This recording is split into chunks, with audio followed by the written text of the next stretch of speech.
Aujourd'hui, le squad, j'accueille un enfant du 95, presque aussi connu que Riyad Mahrez.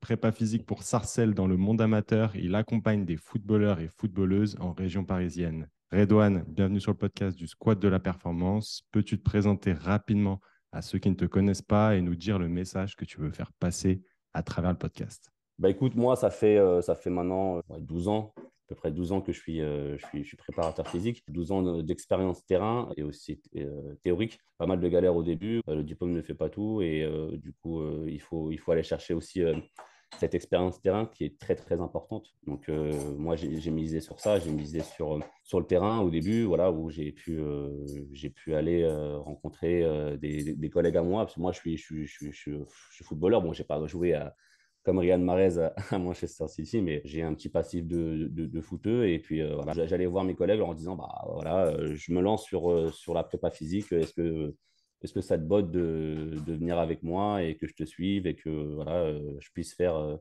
des erreurs et augmenter mon expérience terrain avec toi. J'ai eu la chance d'avoir des collègues très pareil, qui étaient partants pour le faire. Et puis voilà, et au fur et à mesure, je me suis créé mon réseau. Et puis, voilà, j'ai continué à me former à côté. J'ai continué encore à apprendre sur le terrain. Voilà, j'ai vécu une belle expérience aussi à l'Olympique de Marseille avec les féminines. Et après, voilà, j'ai continué à côté en tant qu'auto-entrepreneur avec des joueurs professionnels où j'ai pu être amené à voyager. J'ai bourlingué, je suis allé vraiment un peu partout, voilà, où j'ai maintenant à mon actif à peu près une centaine de joueurs professionnels où j'ai pu les accompagner dans le développement de leur qualité. Et puis aujourd'hui, voilà, j'ai rejoint l'SS Sarcelles depuis, ça va faire ma troisième année. Dans la section féminine, pendant 2 années, je m'occupais à la fois du groupe senior et des jeunes. Donc on a eu la chance d'avoir les 19 nationaux. Et Mhm. ça a été une belle expérience que j'ai arrêtée cette année parce que j'ai basculé avec les seniors garçons R2, qui est aussi un nouveau challenge parce qu'il y a un projet de faire monter le club. Parce on a signé un partenariat avec Offenheim. Et du Yes. coup, voilà, il y a pas mal de projets et d'idées qui en découlent. Donc, c'est plutôt intéressant. C'est beaucoup, beaucoup de travail, à la fois au club et à la fois à la maison. Mais on aime ça. On aime ça. Si je suis là aujourd'hui avec toi pour échanger, c'est qu'on est passionné par notre métier. Et puis voilà, c'est de bonne augure et de bonnes choses. En fait, ce que je trouve intéressant, c'est qu'effectivement, on voit que tu as mis les mains dans le cambouis. Ça t'a amené en fait sur divers horizons, divers profils d'athlètes, autant professionnels qu'amateurs. Et c'est toujours en fait le cas aujourd'hui. Tu n'as pas hésité finalement à demander à autrui d'avoir un feedback direct sur tes compétences. Et ça t'a permis bah, effectivement d'être sur le terrain et de progresser assez rapidement et pas seulement finalement te reposer sur les lauriers d'un diplôme qui n'est au final qu'une partie très théorique, on va dire, et surtout, en fait, bah, déjà un sésame pour exercer, un droit d'exercer. Tout le reste se fait sur le tas. Justement, quand on est dans le monde amateur, on peut se rendre compte que les moyens humains, et même financiers, bien évidemment, mais sont beaucoup moins importants que dans le monde professionnel. Quelle est selon toi la place d'un préparateur physique dans un club amateur? Je dirais qu'elle est totale, qu'elle est importante et bénéfique. Pourquoi? Parce que tout jeune diplômé, même moi qui étais jeune diplômé, je rêvais d'avoir sur mon CV voilà, des mastodontes, des clubs où je montrais que bah, voilà, je suis passé par là, par là, par là, et que c'était quelque chose voilà, où je méritais et que ça me forgeait mon expérience. Mais tu t'aperçois que finalement, en tant que jeune diplômé, d'aller dans ce genre de structure, bah, c'est un peu, voilà, tu vois, c'est comme si tu voyais un grand film au cinéma et que tu es impressionné par la chose, tu es un peu dépassé. Tu as envie de faire plein de choses dans ce club-là, mais que les choses que tu veux mettre en place sont limitées, je trouve, à mon goût. Surtout, en fait, dans le système français, on est très verrouillé sur une méthodologie de travail, alors que si on regarde un petit peu ce qui se passe en Angleterre ou aux États-Unis, je pense qu'on est un peu en retard de ce côté-là. On devrait un petit peu, nous, s'inspirer de ce qui se passe, de ce qui se passe ailleurs. Et c'est ce qui se passe un peu en ce moment où pas mal de confrères apportent qu'ils ont appris à l'étranger, qui le remodulent à leur sauce et qui le font de manière vraiment superbe. Je pense à Rémi, je pense à Nordine, que tu connais, qui ont fait la formation PSC1, qui est vachement intéressante. C'est des méthodologies de travail un petit peu anglo-saxonnes.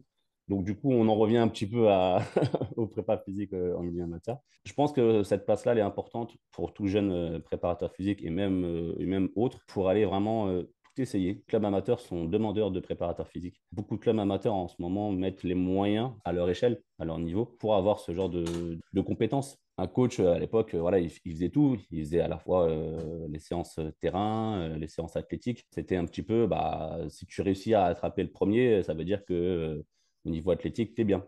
Mais non, c'est un peu trop aléatoire. Je pense que le prépa physique en milieu amateur est vachement intéressant. Pourquoi? Parce qu'il va pouvoir vraiment recadrer en fait cette partie athlétique et permettre au club d'avoir vraiment une ligne directive intéressante, permettre aussi voilà, au coach aussi. Parce que moi, c'est ce que je vais essayer de mettre en place à la SS, de faire des réunions voilà, d'information pour leur permettre un petit peu de bah, comment déceler éventuellement un joueur qui ne dit pas et qui a une pathologie, qui a une blessure, comment on peut, voilà, en début de saison, même si on est tout seul, comment on peut gérer un groupe, quel genre de tests on peut faire à notre échelle et pas faire des tests voilà, un petit peu plus compliqués. Donc, c'est tout ça que j'essaie de mettre en place là où je suis, dans ce club-là.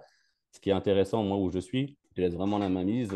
Tu peux tester plein de choses. Tu peux, voilà, OK, bah, je mets ça en place, je fais mon programme de la saison, j'ai ma ligne directive, OK. Je peux tester plein de choses. Je teste, je vois si ça fonctionne. Si ça ne fonctionne pas, bah, je le mets à la poubelle. Si ça fonctionne, bah, j'essaie d'y mettre plusieurs variables. Et grâce à ça, ça me permet d'avoir du contenu. Moi, j'ai un disque dur énorme. J'ai un disque dur de 1 Tera avec de la donnée où à chaque fois, je suis à regarder des trucs que je faisais il y a 10 ans. Et Ouais. j'en ris aujourd'hui parce que c'était des choses qui n'étaient pas forcément bonnes. Et que maintenant, voilà, maintenant avec un peu plus de bouteilles, je maîtrise un peu plus mon sujet. J'ai trouvé un petit message de Stéphane Morin. Laisser vélo en diplôme en formation et sans surprise, très léger en expérience, ce n'est pas surprenant. Se former et simultanément s'exercer, éprouve ses compétences sur le terrain est difficile. Je ne cesse de répéter aux étudiants, se former c'est bien, mais il est impératif de se construire un réseau professionnel. Il est impératif de maîtriser les bases de l'entrepreneuriat. Et aussi, il parle du terrain. Il explique que sans éprouver ses compétences sur le terrain. Bon, c'est intéressant ce que tu dis, tu parles d'entrepreneuriat parce que finalement, c'est des notions qui sont très peu évoquées finalement dans nos cursus. Que tu sois finalement salarié ou prestataire dans un club, dans une fédération ou bien en individuel, je pense que c'est vraiment des choses qui sont importantes. Et tout à l'heure, quand tu parlais de mettre en pratique très rapidement ce que tu avais appris et de jauger en fait cette chose de d'essai-erreur, je trouve ça assez intéressant et finalement, pour moi, c'est de l'entrepreneuriat à une échelle qui t'est propre, en tout cas dans ton domaine. Exactement, exactement. Si on reste campé en fait sur ce qu'on a appris à l'université, bon, déjà on s'aperçoit qu'à l'université, il y a des choses qu'on apprend qui ne sont pas forcément justes. Tous les diplômes que tu peux avoir, ils vont être là, super. Maintenant, qu'est-ce qu'on en fait? En fait, tu as appris des choses, voilà. Tu peux ne pas être d'accord avec ce que tu as appris. Moi, j'ai appris des choses où bah, voilà, on m'explique une méthodologie.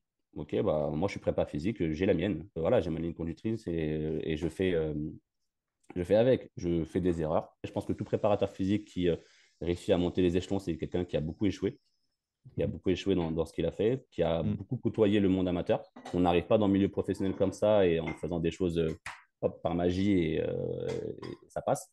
Au fur et à mesure de ce qu'on retrouve dans l'amateur, tu pourras le mettre en place dans le milieu professionnel avec un gros bagage. Tu sais, tout footballeur passe par le milieu amateur pour devenir professionnel. Pourquoi nous, préparateurs physiques, on ne pourrait pas le Mm. faire?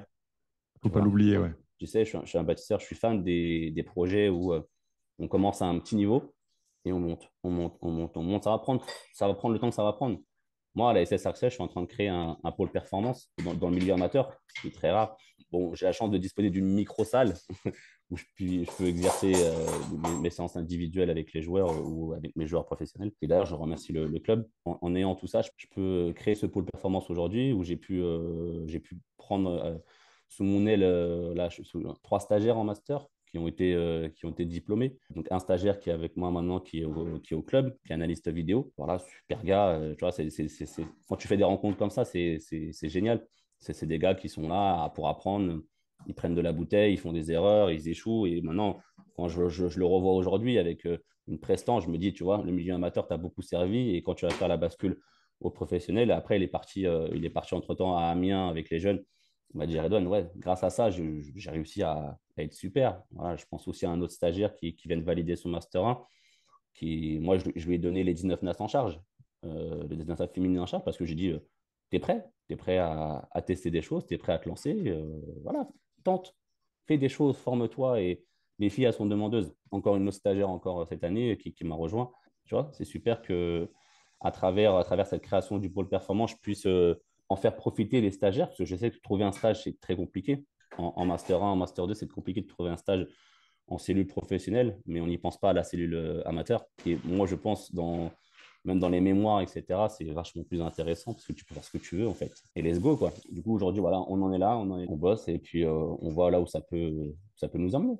J'aimerais revenir sur les réunions que tu fais avec les staffs. De ce que j'ai compris, hein, cette C'est en projet. sensibilisation, C'est en projet. c'est en projet. Bah, C'est pas je trouve encore ça, établi, ouais, mais je trouve ça c'est en intéressant. projet. Avec qui finalement tu veux le faire? Quels sont les acteurs que tu veux réunir?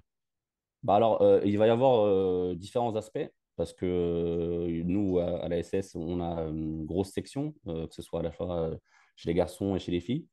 Donc, ça commence voilà, depuis tout petit. Donc, à la fois, prendre plus les acteurs du foot à 5. D'abord, leur expliquer les composantes de l'enfant, qu'est-ce qu'on recherche, parce qu'il y a il y a beaucoup de choses qui se font en extérieur sur des petits. On leur fait faire des choses qui sont normalement pour les adultes.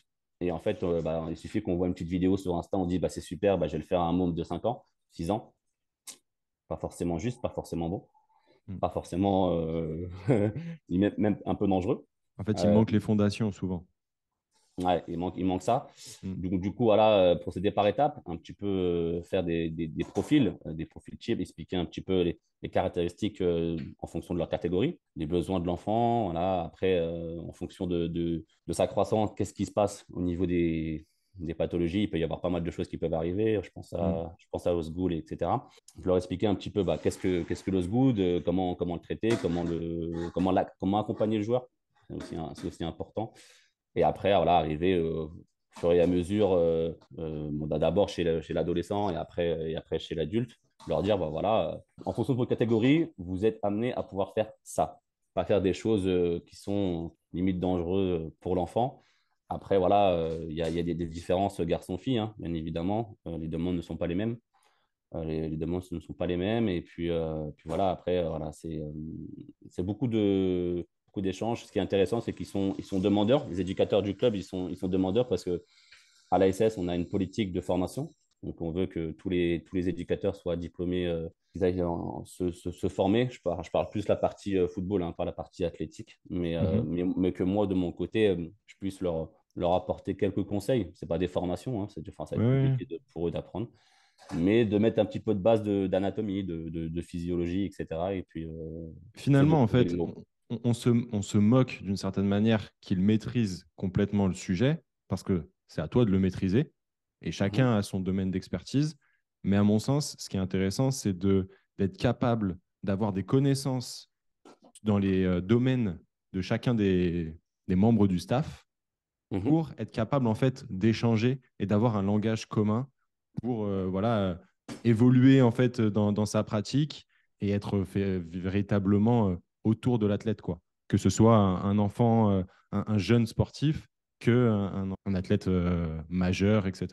Tu as très bien résumé la chose. C'est vraiment pour leur apporter des billes, pour leur permettre d'un peu plus. On ne leur demande pas d'être préparateur physique, hein. On leur demande Mhm. d'être entraîneur. Mais je Mhm. pense qu'un entraîneur doit avoir une base au moins. Et c'est ce que maintenant ils font en formation. Ils font surtout au BEF, ils font des formations, des petites formations athlétiques pour que le coach puisse être au courant d'un petit peu, bah, voilà, c'est quoi ce genre de test, pourquoi tu le fais, quel va être mon apport pour mon groupe, etc. S'il comprend le pourquoi tu fais ça, bah, en fait, il y aura directement la cohérence du staff. Et finalement, bah, l'important, on va dire, à l'échelle, ça va être le coach.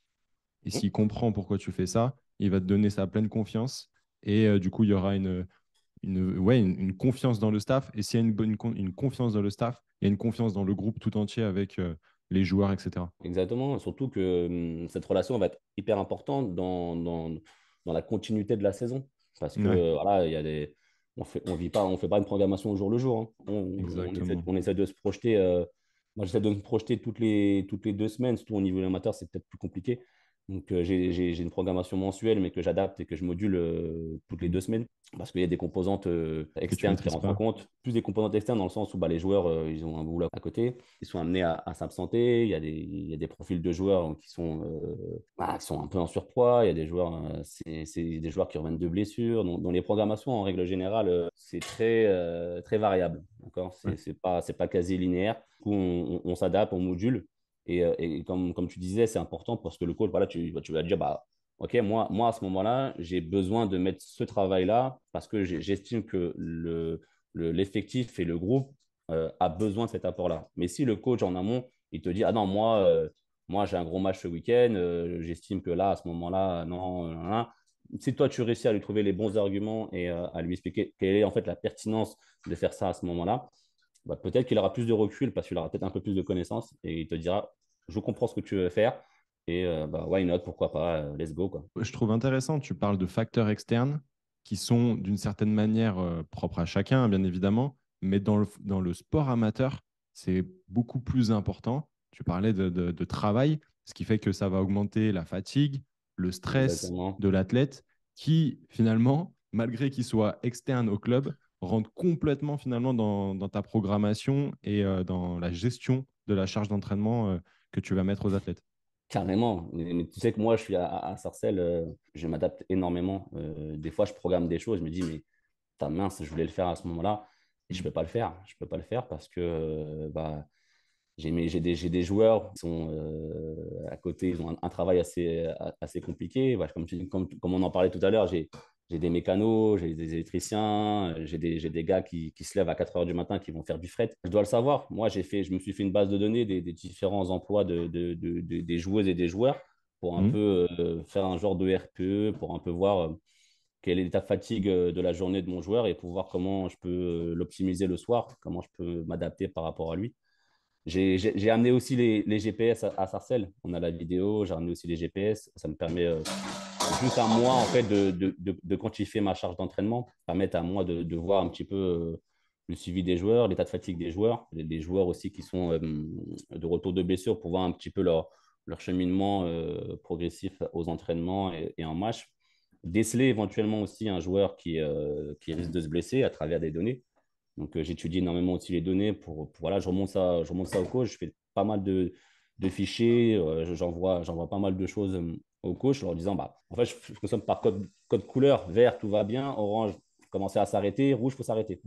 Je Les coachs, fonctionne. non, mais les coachs, ils aiment bien ça. C'est simple, c'est rapide à mettre en place et en fait à voir. C'est très visuel et on sait Exactement. directement quels sont les axes à prendre. Bah, c'est exactement ça. Moi, j'essaie vraiment de faciliter le travail du coach. En fait, le coach, c'est un manager.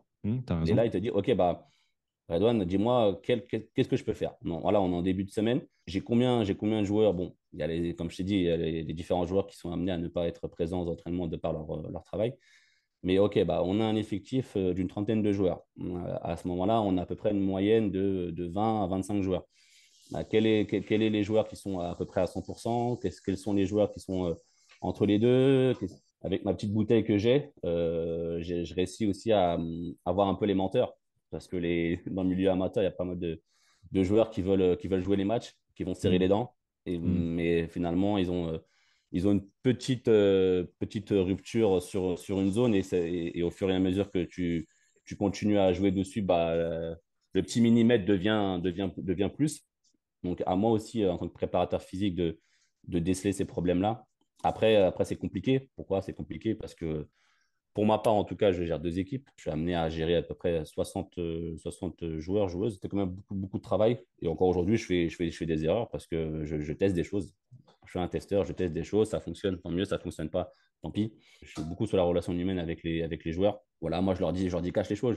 Je suis un prépa qui est assez dur parce que Je veux en fait tirer en fait le plein potentiel de mon effectif et de mes joueurs. Et si je suis trop gentil avec eux, un joueur, c'est comme ça. Un joueur, tu es trop gentil avec lui. Tu sais, en règle générale, quand le coach ne prend pas un joueur, le joueur va voir le prépa. Et il lui dit, t'as vu, mais je comprends pas dans mes données.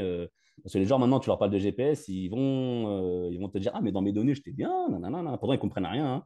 Ils savent pas ce que c'est la data, mais ils vont te dire, mais non, j'ai couru tant de kilomètres, j'ai fait tant de sprints, je comprends pas pourquoi je joue pas. Bah, après, entre-temps, ça se trouve, t'as fait autant de sprints, mais le début de semaine, on s'aperçoit que finalement, bah, il y a un truc qui va pas et c'est à moi. J'ai un peu un rôle ingrat parce que Mm. des fois, Ouais, je ils estiment comprends. que c'est moi le fautif. Mais quand ils comprennent un petit peu, quand j'échange avec eux, c'est pour ça que je parle de relations humaines.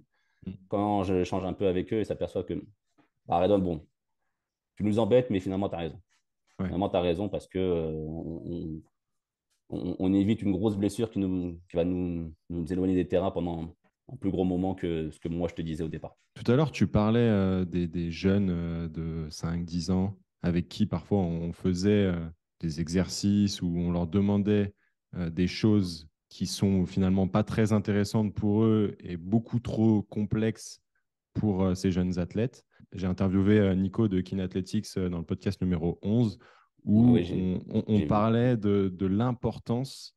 Finalement, en Amérique, on se rend compte que les gros coachs, les grands prépas physiques sont parfois avec les plus jeunes. Quel est ton point de vue là-dessus? Effectivement, comme on parlait de ça avec les préparateurs physiques qui sortent et qui veulent directement être en club pro, est-ce que finalement, enfin, tu vois ce que je veux dire ou pas? Oui, oui, non, mais j'ai très bien compris là où tu veux en venir. Mais carrément, en fait. Carrément, pourquoi, en fait, on regarde un petit peu ce qui se fait aux États-Unis et on se dit les grands coachs sont avec les plus jeunes.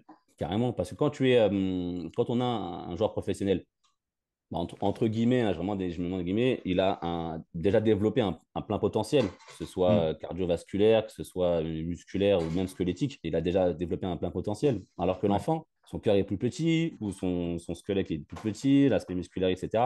Donc toi, en fait, pour vraiment réussir à lui permettre d'avoir cette croissance progressive, tu te dois en fait d'être avec eux. Et si tu vois qu'au fur et à mesure des années, parce que tu fais, c'est plutôt intéressant, bah, pour moi, c'est que tu es un très bon préparateur physique. Ouais, clairement. J'aimerais qu'on parle donc des staffs dans le monde amateur et pour les joueurs majeurs. J'ai déjà vu en fait des collègues préparateurs physiques être des véritables parents en prenant les rendez-vous, notamment médicaux, kinés, doc du sport, dentistes, etc., pour leurs joueurs, pour leurs athlètes. J'aimerais ton avis sur la notion de responsabilité et d'autonomie des joueurs dans le football amateur.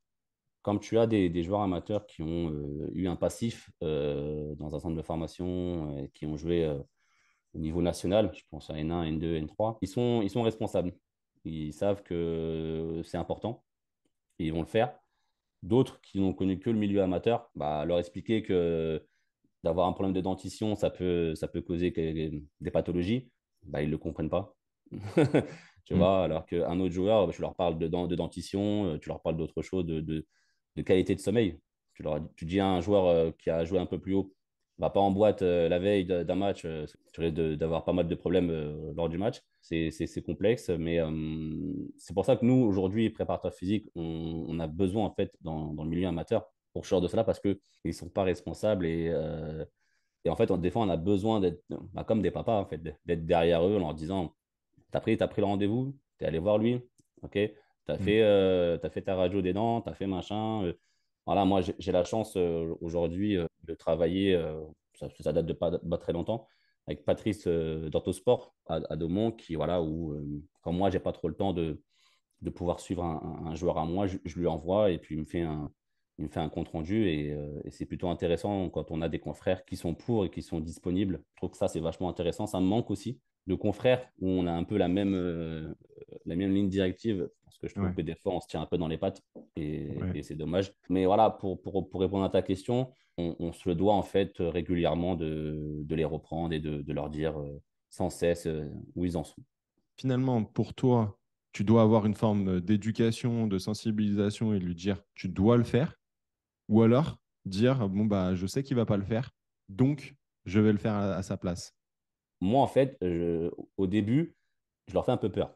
Je pense que par la peur, des fois, ça fait un peu cogiter. Je leur dis, t'as vu, je t'ai demandé de faire ça, fais gaffe, parce que si tu ne fais pas ça, il peut se passer ça. C'est de la prévention. On est à la fois sur de la prévention de blessures. Donc, du coup, je leur dis, moi, en fait, ce que j'ai fait aussi en place, j'ai mis en fait un muret de protocoles avec chacun sa séance individuelle. Je leur dis, t'as pas fait ton protocole d'avant-entraînement? Fais gaffe, hein, parce que tu as eu quand même une rupture il n'y a pas longtemps, tu as eu une élongation, une déchirure ou autre pathologie. Donc fais gaffe, ça peut revenir. Donc fais le nécessaire. Deuxième fois, je vois que ça ne le fait pas. J'ai dit, bon, tu as vu, moi je te l'ai dit une fois, maintenant débrouille-toi. Si tu te blesses, c'est ton problème. Là, il commence à le faire parce que c'est un Ok. joueur qui veut jouer. Donc moi, je suis plutôt, comme je te disais, dans l'art parce que je veux. Tu sais, je vais te dire un truc.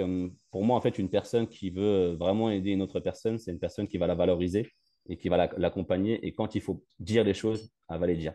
Hmm. C'est pas une personne qui va te dire, ah, mais tout va bien, Hmm. t'inquiète, tu Toujours peux jouer, cajoler.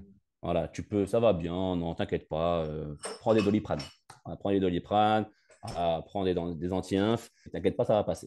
Ça veut dire que moi, en fait, en gros, je m'en fous complètement de toi et puis bonne chance si Ouais. le Doliprane, il fait l'affaire. Ouais. Non, En fait, moi, je en suis superficie, tu surprotèges, donc on peut croire que tu es bienveillant. Donc, d'un point de vue superficiel et à court terme, tu es très bien, mais à long terme, c'est désastreux pour l'athlète. Ben ouais, carrément. Moi tous les professionnels que j'ai pu entraîner, que ce soit chez les filles ou chez les garçons, même si ils ont fait je ne sais combien de matchs en première ligue ou autre, moi, je te rentre dedans, hein. Moi, je suis là aujourd'hui, tu m'as sollicité, c'est pour quelque chose. Mm. Donc, je dois te dire les vérités. Si moi, je te dis les vérités, prends-les parce que je suis là pour toi. On est ensemble. Quoi qu'il Ouais. arrive, que tu joues pas, que tu t'es blessé, etc. Moi, ça m'est arrivé des fois à parler avec des pros pendant 2 heures au téléphone à minuit. Mm. C'est mon rôle. Avec des jeunes qui sont en centre de formation, qui doutent, qui sont pas loin du milieu professionnel, ils sont pas loin de signer pro. J'ai des joueurs, en fait, qui ont fait des gros centres de formation, qui se sont retrouvés à jouer en Bulgarie, après qui reviennent jouer en France. Il faut Ouais. trouver les mots et chaque caractère est différent. Au début, des fois, c'est compliqué, parce que des fois, il y a des joueurs qui ne le comprennent pas. Et quand ils réfléchissent, ils disent, finalement, tu as raison, parce que tu veux mon bien. Je dis, bah, ça a été toujours le cas, en fait. Et je pense que tout préparateur physique doit avoir ce côté aussi prépa mental, sans être prépa mental, parce que c'est deux métiers Ouais. différents, encore une fois. Ouais, bien sûr. Mais d'avoir des Si tu, billes. si tu veux avoir 100% du potentiel de ton joueur, tu dois savoir ce qu'il y a dans sa tête.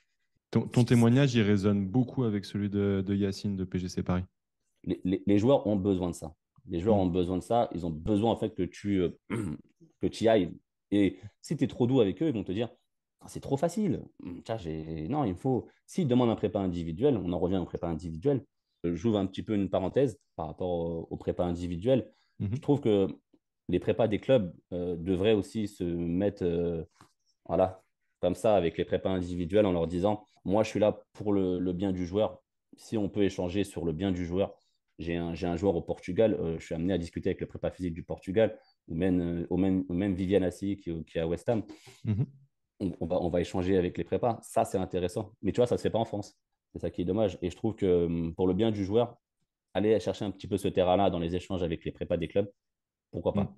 Ça peut être intéressant. À l'étranger, j'ai l'impression qu'ils ont beaucoup plus conscience que c'est tellement bonifiant pour l'athlète que du coup, c'est bonifiant pour eux, tout simplement. Exactement. On se doit en fait, pourquoi d'avoir un échange? Parce que le joueur a besoin d'un prépa individuel et toi, tu as besoin de ce joueur-là pour le collectif. Le problème, c'est que d'un prépa physique dans un club, il n'a pas le temps de tout faire. Je ne pense pas qu'il a le temps de tout faire, c'est très compliqué. Mm. Et surtout, il ne peut pas aller chercher à optimiser une qualité d'un joueur. Donc, c'est compliqué. Alors que le prépa physique individuel, il est là pour ça, de mettre les idées du prépa club et du prépa individuel ensemble pour que le joueur individuel puisse réussir à progresser par la suite. Tu gères les équipes 1 féminines en R1 et masculine en R2, donc à Sarcelles. Comment jongles-tu avec ces deux postes, avec des besoins qui sont similaires, mais aussi finalement très différents? Dans ma programmation, en règle générale, j'essaye de ne pas trop m'éparpiller parce qu'en soi, c'est moi, que ce soit une joueuse ou un joueur, je les vois comme des athlètes.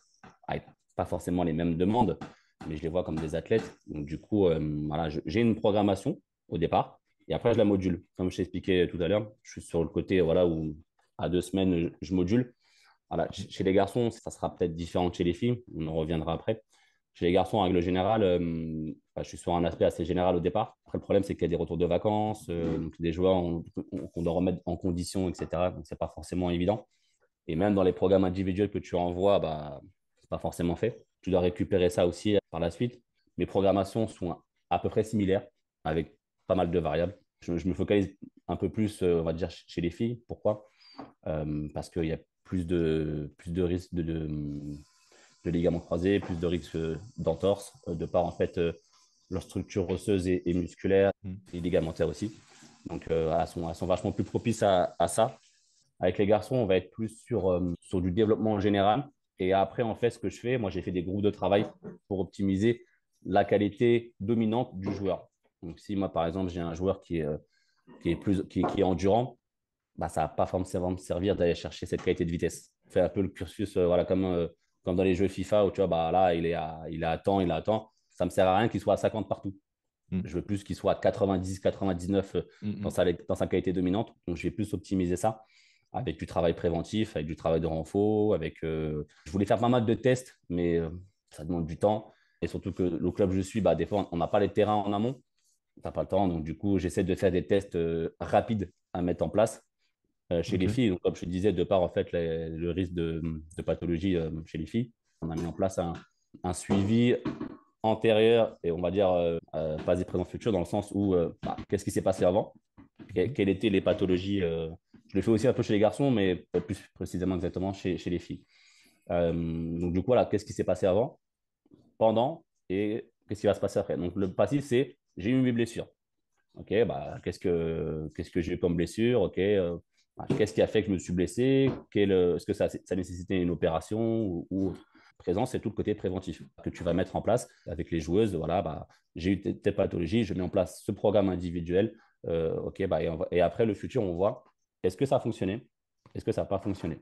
Ok, bah, qu'est-ce qui a marché? Ok, top, ça a marché, on le met de côté, on le garde, mais on n'arrête pas là. On le continue toute la saison parce que c'est hyper important d'avoir ce côté préventif au début des entraînements. Et jusqu'à là, ça me sourit un petit peu parce que j'ai pas rencontré de grosses blessures, à part des Mhm. blessures de match où là, bah, le prépa physique, il n'est pas non plus Harry Potter, hein, il ne peut pas non plus faire des miracles. Mais voilà, de Ouais. ce côté-là, c'est ce que je fais. Et aussi chez les filles, pourquoi c'est aussi plus pertinent? Parce qu'il y a les cycles menstruels qui rentrent en compte. Donc, du coup, moi, ce que j'ai créé au club, j'ai fait un fichier Excel. Je m'adapte par rapport au cycle des filles. C'est-à-dire, en gros, que on se dit, bah voilà, toi, il y a une projection, dans un mois, tu risques de les avoir, je sais pas moi, à l'entraînement de ce jour-là ou à ce match-là.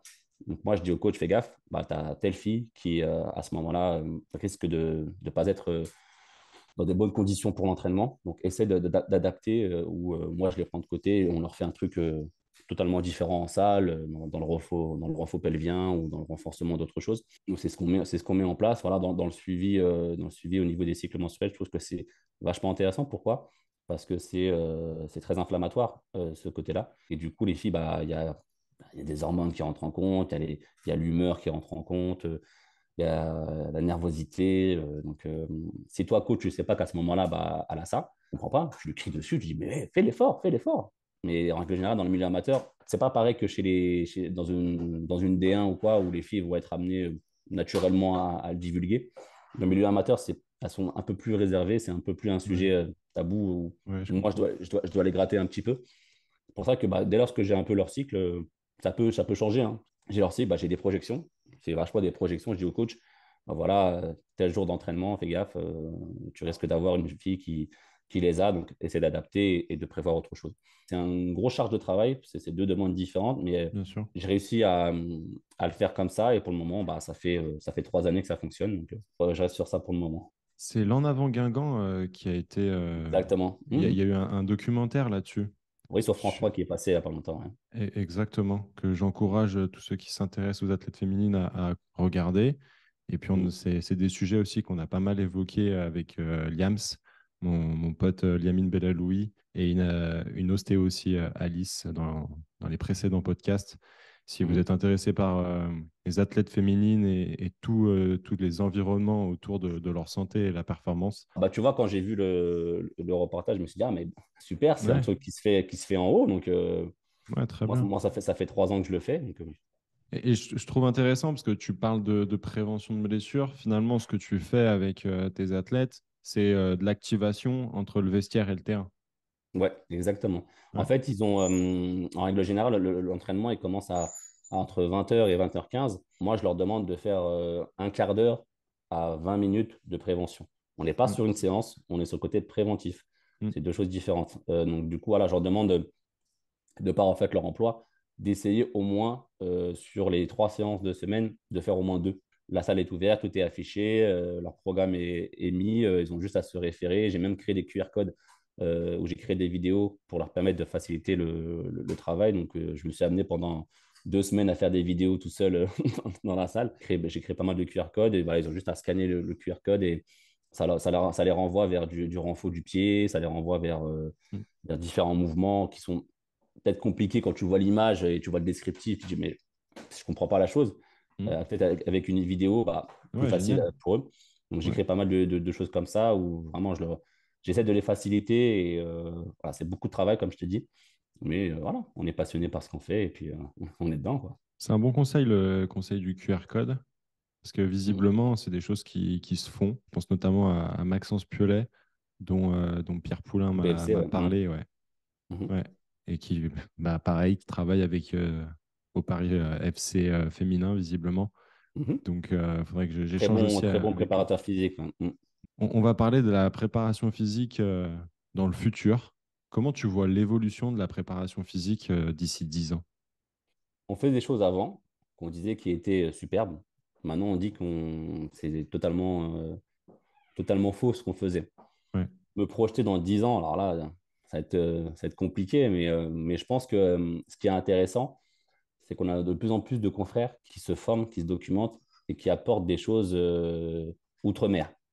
Donc ça veut dire que je pense qu'on est sur une phase d'évolution. Après, à ne pas en fait tout mélanger.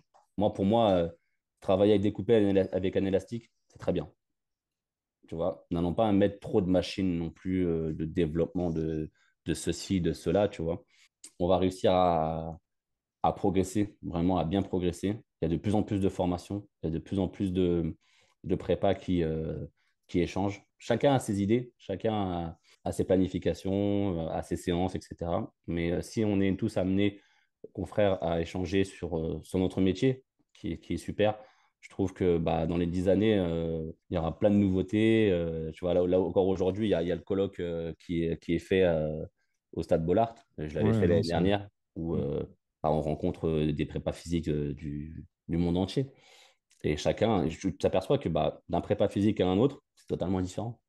Mais à la finalité, l'équipe a performé. Mm. Donc, je pense que dans 10 ans, ouais, on sera amené à avoir plein de choses. Ça se trouve, moi, je fais un peu référence aux vêtements. Il y a des vêtements qu'on portait plus, on disait, ah, c'est démodé, ça, c'est nul. Et maintenant, bah, on les remet au goût du jour et puis on les reporte. Donc peut-être qu'il y aura des choses qu'on faisait avant, qu'on disait que c'était nul, on les remet maintenant et ça fonctionne. Parce que le corps humain change. On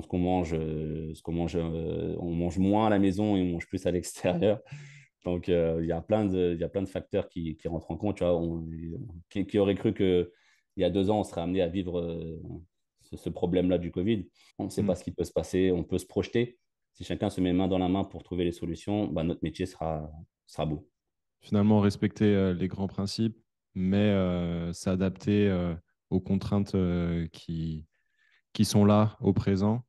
Ah, comme tu parlais, bien évidemment, du Covid, qui a été une période particulière pour tout le monde, et même, bah, bien évidemment, pour les professionnels du sport et de la santé qui ont dû s'adapter à la situation.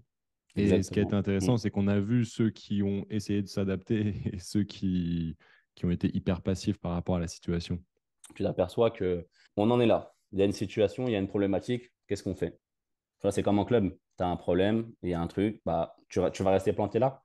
Non. Bah, on va, hop, main dans la main. OK, bah, ça, on teste ça. Putain, ça n'a pas marché. On va tester autre chose. Mais on garde ça parce que on a quand même écrit une donnée. On a quand même Mm. il met quelque chose. Tu vois, c'est pour ça que moi, quand tu as créé ce podcast, j'ai dit, ouais, super. J'ai dit, ah non, il faut absolument que je lui envoie un message, que je lui dise qu'on puisse échanger parce que je trouve ça super. Hmm, Je trouve ça super et c'est là que tu vois que bah, tout le monde a des idées. Tout le monde clairement. a des idées. Arrêtons de critiquer le confrère, arrêtons de critiquer ce qu'il fait. Hmm, Au contraire, bah ouais, bah tu veux y mettre une critique, bah parle-lui. Voilà, envoie-lui un message. Pourquoi tu as fait ça à ce moment-là? Ah, ça m'intéresse. Ah, mais tu vois, moi j'aurais fait plutôt ça, etc. Ah, bah, on échange. On n'a pas des vérités, hein. Aucun prépa n'a des vérités. ouais, clairement. On a appris des choses et maintenant, bah, faut échanger. Et moi, je suis quelqu'un, j'échangerai toujours. Et c'est comme ça que je fonctionne depuis maintenant 12 ans. Génial. Quel est le meilleur conseil que tu puisses donner à un sportif? C'est de ne jamais s'arrêter d'évoluer, de ne jamais rester campé sur ses principes, de toujours essayer d'être à l'écoute, de prendre un petit peu de tout, mais de toujours rester en fait dans ce que lui peut percevoir. C'est-à-dire qu'en gros, voilà, il prend tout ce qu'il a et en gros, bah, il se dit, OK, bah, moi, en tant que sportif, j'ai besoin de ça, donc je vais le prendre avec moi. J'ai besoin de ça, donc je vais le prendre avec moi. Moi, j'ai eu des sportifs voilà, qui me disaient, non, moi, ça ne m'intéresse pas, moi, je suis comme ça, je suis bête et borné et je le fais. Que ce soit sportif, amateur ou professionnel, Mhm. ouvrez un petit peu vos yeux et essayez d'un petit peu de prendre les informations qui viennent un peu partout. Et vous allez voir que grâce à ça, vous allez évoluer. Je prends l'exemple de Karim Benzema qui disait que depuis qu'il est parti au Real de Madrid, il a compris ce que c'était dormir, il a compris ce que c'était bien manger et bien aussi récupérer. Donc il a installé de la cryo chez lui, des bains froids, etc. Et au jour d'aujourd'hui, bah, il est ballon d'or. Donc voilà, c'est important d'en parler. Je pense que les joueurs, les jeunes joueurs devraient suivre ce qui se faisait avant, parce que je trouve que dans le football, il y avait plus de respect avant que maintenant. Le truc intéressant, je trouve, dans ton message, c'est l'état d'esprit de croissance finalement. Ne pas rester campé en fait sur une idée. C'est comme tu disais tout à l'heure, le joueur a besoin d'être bousculé. Voilà, le joueur a besoin d'être bousculé. Et si tu tombes sur un joueur qui est fermé, abandonne. Moi, ça m'est déjà arrivé de travailler avec, que ce soit des agents, que ce soit des joueurs. Ça ne marche pas, bah, j'arrête. Je ne vais Mm. pas plus loin. Je leur dis, bah, écoute, je pense que ça ne va pas le faire. Je Mm. pense qu'on ne va pas réussir à À travailler collaborer. ensemble. Mm. J'arrête. J'arrête parce que je vois qu'il n'y a rien qui va se passer derrière. L'envie, en tant que moi passionné, ne va pas être là. Lui, quand il va venir aux séances, bah, ça va traîner du pied, etc. Ça ne m'intéresse pas. Je m'arrête là. J'ai refusé des joueurs comme ça et je pense que c'est dommage. C'est dommage parce qu'il y a il y a une relation de confiance entre le prépa et le joueur et si elle n'y est pas, c'est compliqué. C'est pour ça que je te dis de s'ouvrir et d'un peu écouter ce qui se passe parce que si le prépa il est là, c'est pour t'emmener vers un échelon supérieur. Donc Mm. tu devrais l'écouter. Exactement. Justement, est-ce que tu aurais un livre ou un podcast à nous conseiller? Alors, un livre que j'ai bien aimé, le livre dans le côté préventif de Benjamin Delmorel. Dans le côté jeune préparateur physique qui a envie d'en apprendre un peu plus, tu as, le livre de Didier Ress qui est assez intéressant aussi, la Bible de la Mhm. préparation physique. Après, le livre de Maxence est aussi intéressant, donc, tout ce qui est relation au football féminin. Donc, si les prépas veulent s'ouvrir un petit peu dans le football féminin, c'est assez intéressant. Et je suis aussi avec les livres de l'INSEP, qui sont c'est des petits livres en fait. C'est vachement intéressant. Je ne sais pas si tu as pu en avoir. C'est des petits livres de cinquantaine de pages que Anne-Laure Morini, donc la responsable de la préparation physique, tout ce qui est réathlétisation à l'INSEP, donc D'accord. qui a fait un bouquin il n'y a pas longtemps. Voilà, ils sont sur la musculation combinatoire, sur la réathlétisation du genou, sur la cheville. C'est des petits bouquins qui sont faciles à apprendre et c'est plutôt intéressant. Après, voilà, il y a plein de bouquins pour tout ce qui est anatomie. Voilà, Blandine Calais-Germain qui est assez complet pour un jeune préparateur physique. Donc tout ça, c'est plutôt intéressant. Merci beaucoup. Si tu pouvais passer un moment avec une personnalité vivante ou non, qui serait-ce et pourquoi? Moi, j'aimerais bien, bon, j'ai déjà fait une formation avec lui, avec Aubert, maintenant qu'il est parti à la retraite.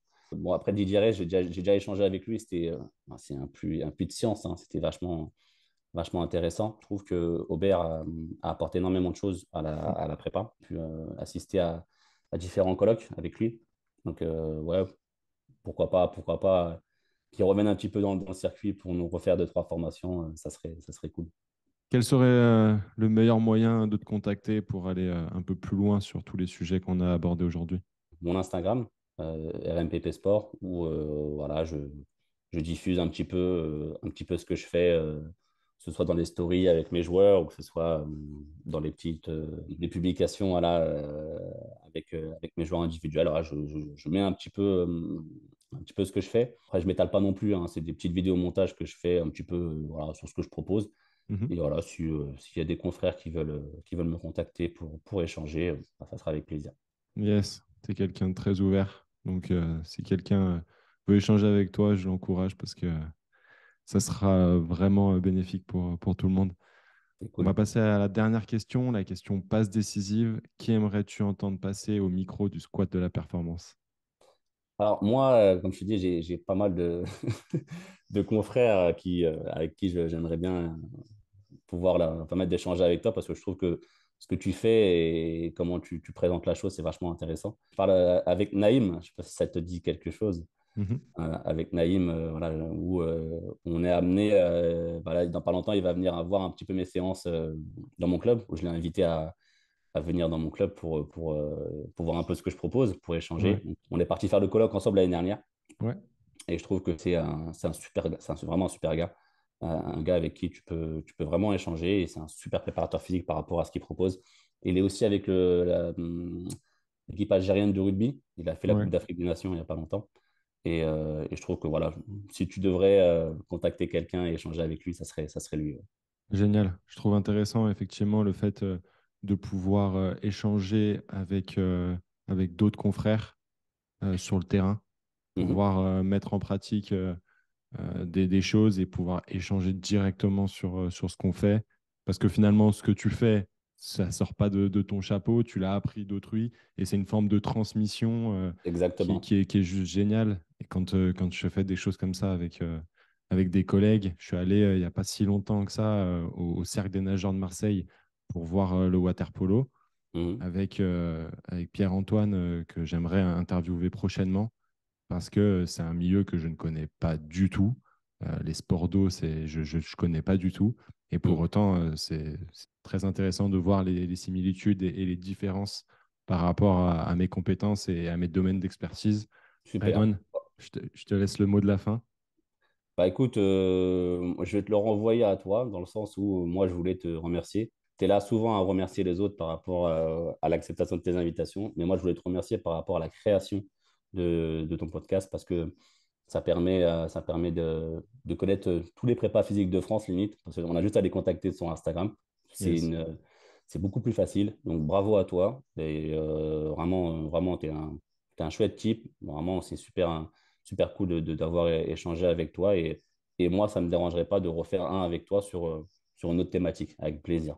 Avec grand plaisir. Tu vois, au fur et à mesure que je fais des interviews, ça me donne envie de pousser la chose de plus en plus loin, Tu tiens un truc, hein, je te d'échanger. le dis, hein, tu tiens Ouais, quelque chose. Je pense que clairement, tu tiens quelque je chose. prends Ouais. énormément de kiff et c'est fort probable que je réinviterai les confrères à rééchanger sur d'autres sujets parce que bien évidemment, on essaye de synthétiser sur des domaines en particulier, mais je sais que tu as d'autres domaines d'expertise et On a à nous choisi, apporter. exactement, on a choisi ça, mais tu sais, notre métier, il est tellement énorme qu'on peut échanger pendant. Là, tu vois, ça dure 1 heure, mais moi, je peux rester 7 heures avec toi, il n'y a pas de problème. Tu vois, on peut Ouais, échanger je sais pendant un bon très bien. moment.